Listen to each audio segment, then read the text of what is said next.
Hebrews 4. The promise to enter the place of rest is still good, and we must take care that none of you miss out.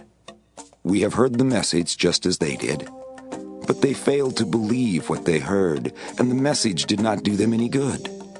Only people who have faith will enter the place of rest. It is just as the scriptures say. God became angry and told the people, "You will never enter my place of rest." God said this, even though everything has been ready from the time of creation. In fact, somewhere the scriptures say that God rested on the Sabbath.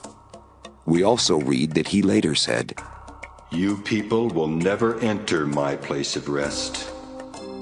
This means that the promise to enter is still good, because those who first heard about it disobeyed and did not enter. But much later, God told David to make the promise again, just as I have already said. If you hear his voice today, don't be stubborn. If Joshua had really given the people rest, there would not be any need for God to talk about another day of rest. But God has promised us a Sabbath when we will rest, even though it has not yet come. On that day, God's people will rest from their work, just as God rested from his work. We should do our best to enter that place of rest so that none of us will disobey and miss going there as they did. What God has said is not only alive and active, it is sharper than any double-edged sword. His word can cut through our spirits and souls and through our joints and marrow until it discovers the desires and thoughts of our hearts. Nothing is hidden from God.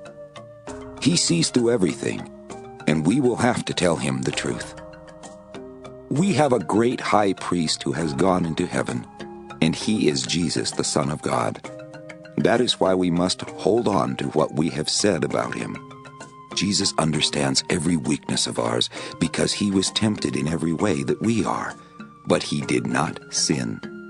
So whenever we are in need, we should come bravely before the throne of our merciful God. There we will be treated with undeserved kindness, and we will find help.